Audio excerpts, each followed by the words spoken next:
अरे लाडो, बधाई हो, तुम्हारी बड़ी भाभी ने फिर से बेटे को जन्म दिया है। कस्तूरी जी खुश होते हुए फोन पर अपनी बेटी मयूरी से बोली। अरे वाह मम्मी, अब तो छोटी भाभी की डिलीवरी का भी समय नजदीक आ रहा है, मयूरी ने कहा। हाँ, आ तो रहा है, लेकिन कहीं ऐसा ना हो कि वो फिर से पिछली बार की तरह बेटी को जन्म दे दे, कस्तूरी जी ने चिंता दर्शाते हुए कहा। मम्मी, आखिर कैसी बातें करती हैं आप? ये भी कहीं भाभी के हाथ में है क्या? मयूरी थोड़ा गुस्सा हो गई, क्योंकि वो आज के जमाने की पढ़ी लिखी लड़की थी और कस्तूरी जी पुराने जमाने की सोच वाली, जिनके लिए बिटिया का जन्म कभी भी शुभ नहीं रहा। खैर, लगभग हफ्ते भर बाद ही देखा मयूरी, मैं ना कहती थी कि कहीं ऐसा ना हो कि साधना फिर से इस बार भी बेटी को ही जन्म दे दे, और वही हुआ। फिर से एक और लड़की का बोझ इस परिवार के कंधों पर बढ़ा दिया। इसके तो लक्षण बिल्कुल अपनी मम्मी पर ही चले गए। साधना तो खुद ही 4 बहनें हैं और अब उसने 2-2 बेटियां भी पैदा करके डाल दी। पता नहीं क्या सोचकर तेरे भाई राजू ने इससे शादी रचा ली। मेरा तो बिल्कुल भी मन नहीं था, लेकिन आजकल के बच्चे जिद्दी जो ठहरे। फोन पर ही कस्तूरी जी बुरा सा मुंह बनाकर अपनी बेटी मयूरी से बोली। मम्मी, आखिर हो क्या गया है आपको? मैं कितनी बार आपको समझा चुकी हूँ, इसमें भाभी का कोई भी कसूर नहीं है, लेकिन आप तो समझना ही नहीं चाहती।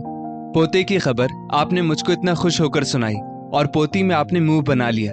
चलिए अब रखिए फोन, मैं आती हूँ किसी दिन अपने नन्हे मुन्ने भतीजे भतीजी दोनों से ही मिलने। इतना कहकर मयूरी ने फोन रख दिया और इत्तेफाक से मयूरी दूसरे दिन ही मायके आ गई। लेकिन उसने जब अपने मायके वालों का रवैया देखा तो उसको बहुत बुरा लगा। हर कोई बड़ी बहू नीता की देखभाल में जुटा पड़ा था और छोटी बहू साधना की तरफ कोई ध्यान ही नहीं दे रहा था। नीता की तो खिलाई पिलाई मेवा मिश्री से हो रही थी, वहीं साधना को सिर्फ 2 वक्त का खाना ही दिया जाता। यहाँ तक कि नीता के बेड के पास हरीरा पंजीरी का डिब्बा भी रखा और साधना के लिए कुछ खास नहीं।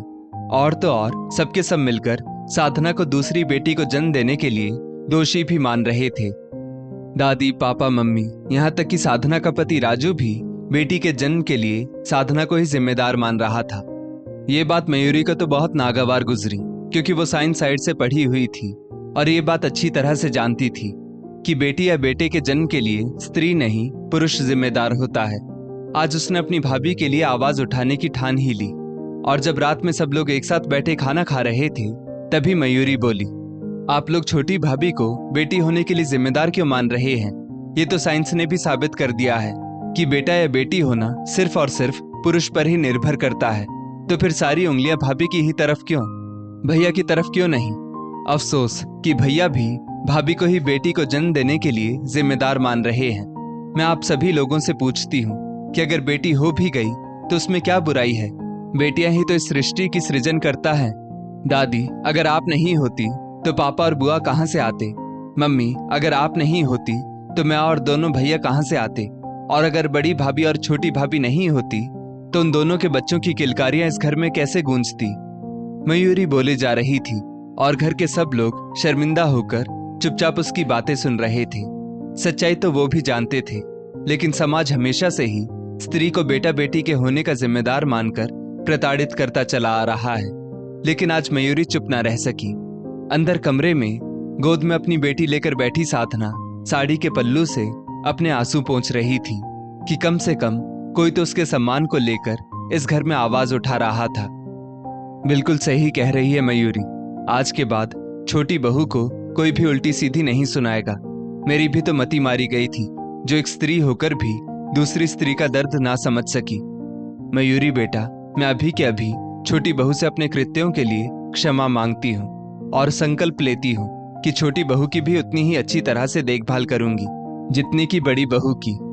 कस्तूरी जी अपने आचरण पर शर्मिंदा होकर बोली और अपनी माँ की ये बातें सुनकर मयूरी हुलसकर अपनी माँ के गले लग गई। दोस्तों, इस स्टोरी को लेकर आपकी क्या राय है? नीचे कमेंट करके जरूर बताइएगा और ऐसी ही और भी बेहतरीन वीडियोस के लिए हमारा पेज जरूर फॉलो करें। धन्यवाद।